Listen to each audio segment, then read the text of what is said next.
Hi guys, welcome back. I am Janay. I am 17 years old and I suffer from obsessive-compulsive disorder. And today I am talking about OCD, obsessive-compulsive disorder, my story. OCD affects people differently. So by me making this video, I'm not saying that everyone has the same experiences as me, vice versa, but I hope you take something away from this video and just keep that in mind.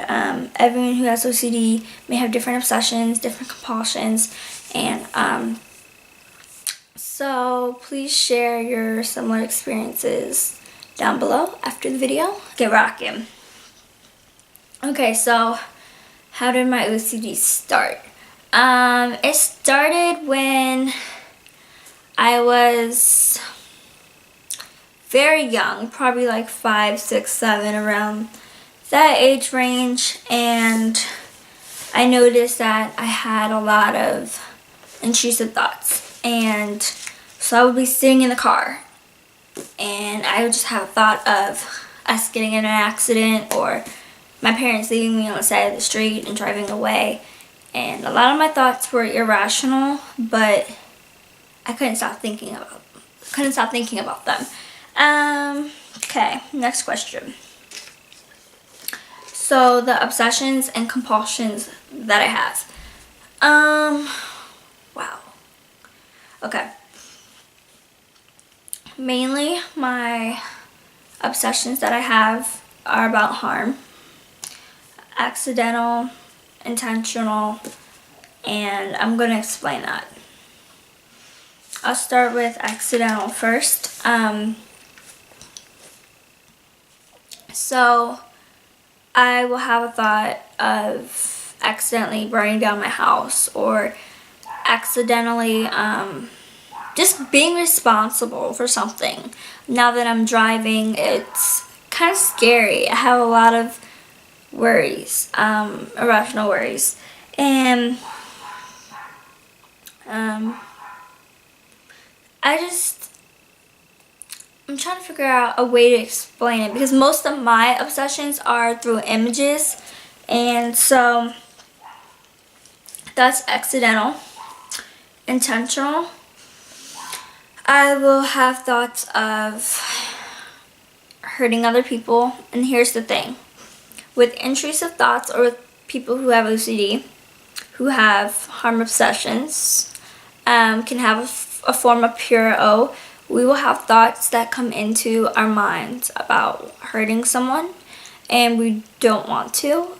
That's not our nature at all, but we'll have the thought and we'll keep thinking about it, and our OCD takes the most precious things that we care about and finds a way to have us ruminate over it. It's pretty twisted, if you ask me. So what do? Compulsions, as far as when I get those thoughts. Well, I check the door a lot, and I do it in a certain pattern, normally in threes, and then afterwards, I'm still like ruminating about it in my head, and like I kind of have this mental checklist, and it more goes through like, okay, did you lock the door? Are you sure you locked the door? Okay, so if you did lock the door, okay, I locked the door. 1, 2, 3. Okay, so I did that. Everything's good. Don't need to go back and lock it again. Are you sure you locked it again? Okay, let's go back and check. It's kind of like this thing in my brain that just keeps going and going and going. Are you sure you did? Are you sure? All right, let's go back and check. All right, I did this 3 times. All right, I'm good. I don't have to go back and check. So it's really like obsessive and compulsive, obviously. And so not only do I have that, but with like my my intentional kind of harm obsession, I do a lot of mental rituals for that. Don't really know how to explain that. Just like I said, I do a lot of things in threes. I'll try to like replace the thought with a better thought or other stuff. And so another thing for me is organization. It's not as big, but it's there for sure. Mostly when it comes to my school stuff, I have to have it in a certain way, and I will be like writing an essay for my class, and I might not be able to finish it in the time given because I will have to go back constantly to erase or whatever. So most of the time I just type my work because it's easier and it saves a lot of time.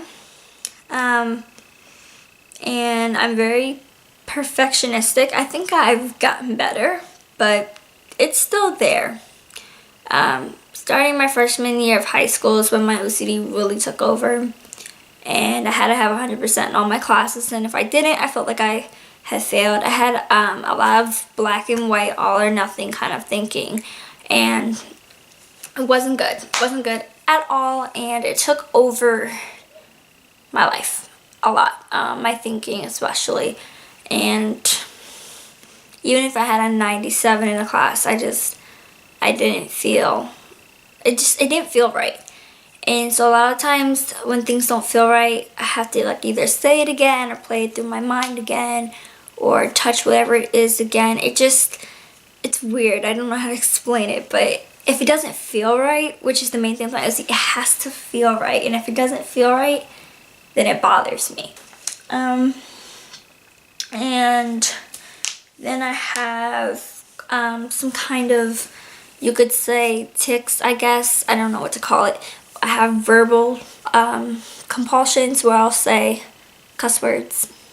I'll say repetitive things such as like help me, or I'll say like really nonsense stuff sometimes.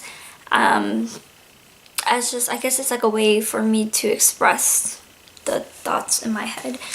I don't really know, to be honest, how to explain it, but yeah, that's that. And do I have any family members? And do I have any family members who suffer from OCD? I have, I know my aunt does. She suffers similar obsessions and compulsions, like me. But what I really want to get across is what it feels like to have OCD. Just imagine like this horrible song that you cannot stand play in your mind like 24/7. And no matter how much you try to distract yourself, no matter what you try to do, it's still there. And even if you try to cover it up, even if you try to ignore it, it's still there. It never goes away. You fall asleep. You get somewhat of a break from it, but sometimes it appears in your dreams.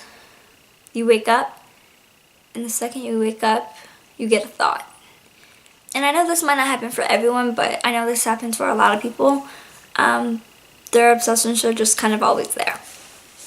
And if you're like me and you experience OCD in your dreams, it's tough. It's tough. It's not easy. And sorry, this video is kind of all over the place. That's kind of how my thoughts are at the moment. And so yeah, I check a lot, I rearrange a lot, I do mental rituals. They get in the way of stuff. I don't often. I have trouble doing my homework, have trouble sleeping, trouble focusing. My OCD takes a lot away from me, or it controls a lot of what I do. And it's very like difficult to fight or to accept the thoughts. And it's not something that is easy. It's, to me, the worst out of all my anxiety disorders. It's the worst. And let's see.